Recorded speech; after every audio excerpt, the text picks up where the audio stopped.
ये तस्वीर जो 5 राज्यों की उभर रही है उसमें से 4 पर बीजेपी का कब्जा होता हुआ दिख रहा है। हालांकि गोवा में अभी भी क्लीन मेजॉरिटी नहीं है, थोड़ा सा वो बहुमत के नीचे 3 सीट नीचे अटक रहे हैं, लेकिन उत्तर प्रदेश में एक बड़ी कामयाबी के तौर पर देखा जाएगा 269 सीटों पर ये वापसी। अंत के समय में तो संजय जी बीजेपी के नेता खुद कहते थे कि 215 से 25, ये क्या फैक्टर रहा? लास्ट के 2-3 फेजेस बहुत अच्छे रहे उनके लिए। देखिए अंजना जी, कई लोग इस बात की लूट भी हो रही है सर, वो तस्वीरें भी आप कुछ बोल दीजिए उस पर। लड्डू की लूट शुरू हो गई है। नहीं, वो बिल्कुल आप साफ दिखाई पड़ रही है, लड्डू की लूट हो रही है, लेकिन मुझे लग रहा है लूटने की जरूरत क्यों पड़ रही है? इतने सारे लड्डू बने होंगे, सबको जितने मन चाहे लड्डू मिल सकते हैं, लूटने की जरूरत नहीं है। उत्साह है ना, वैसे वो ऐसे खाने का ये दृश्य उत्साह दिखाता है, नजदीक में हो और ये जीत हो। जी, बेसिकली लूटने का ये जो दृश्य है वो उत्साह दिखा रहा है कार्यकर्ताओं के। अब तो 5 साल तक लड्डू खा सकते हैं, क्या प्रॉब्लम है? और आगे भी हो सकता है। लेकिन इस जीत पे अगर अब आगे बढ़ते हुए 3 बड़ी वजह आप तीनों से ही मैं जानना चाहूँ। बीजेपी की इतनी बड़ी जीत, 270 सीटें, इतिहास बनाना उत्तर प्रदेश जैसे राज्य में जो खाटी पॉलिटिकल मतलब पूरा का पूरा हिस्सा, चाहे पश्चिमी यूपी, मध्य यूपी, बुंदेलखंड ले ले, पूर्वांचल ले ले, 3 ऐसी बड़ी वजह क्या रही शरद जी आपसे शुरुआत करते हुए, जिसके कारण बीजेपी ने इतना शानदार प्रदर्शन किया है वहां? नहीं, मुझे लगता है कि इससे साफ जाहिर होता है कि जो ठोस मुद्दे थे, महंगाई हो, चाहे कोरोना का मिसमैनेजमेंट हो, चाहे अनएम्प्लॉयमेंट हो, चाहे छुट्टा पशु हो जिसकी बहुत चर्चा करी सबने भी करी, तो ये लगता है इन सबके ऊपर हावी हो गया जो पोलराइजेशन था, हिंदू पोलराइजेशन।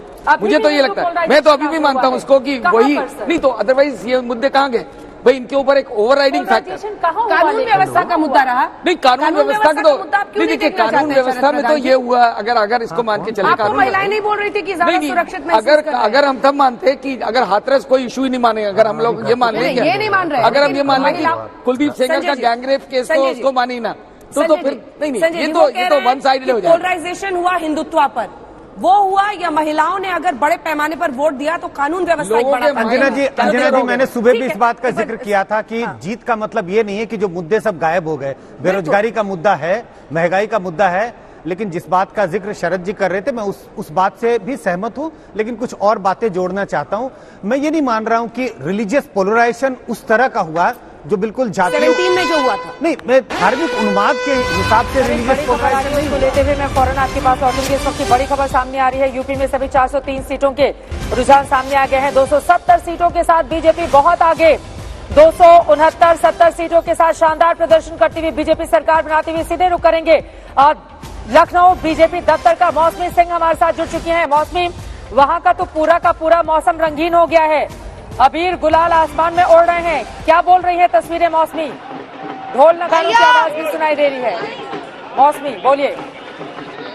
जी बिल्कुल, देखिए ढोल नगाड़ों के शोर में और जो जीत का जश्न है उसमें आवाज डूबी जा रही है, शंखनाद हो रहा है और यहाँ पे आप देखिए कि किस तरह से होली का जश्न मन रहा है होली से पहले। पर चलिए बात करते हैं उस फायर पावर से जिसने भाजपा को इतनी धुआंधार जीत दिलाई। हम बात कर रहे हैं भाजपा मोर्चे की महिला ब्रिगेड से और आज के दिन उनसे श्रेय कोई नहीं लेगा, श्रेय कोई नाम से हटाएगा नहीं आज।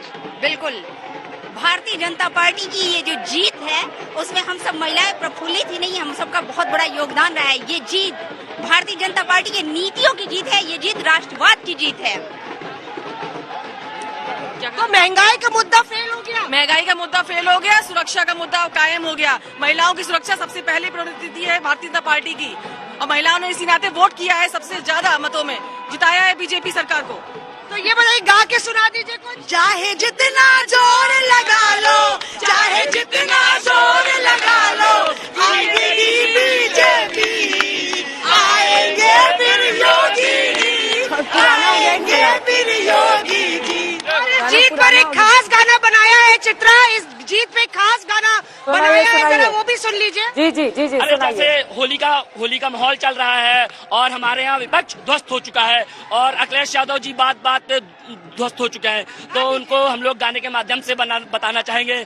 अरे राहुल बोले प्रियंका बोले बोलिए अब की चैन, अरे राहुल बोले प्रियंका बोलिए अब की चैन, अरे राहुल बोले प्रियंका बोले बोलिए अब की चैन, जोगी जी सारा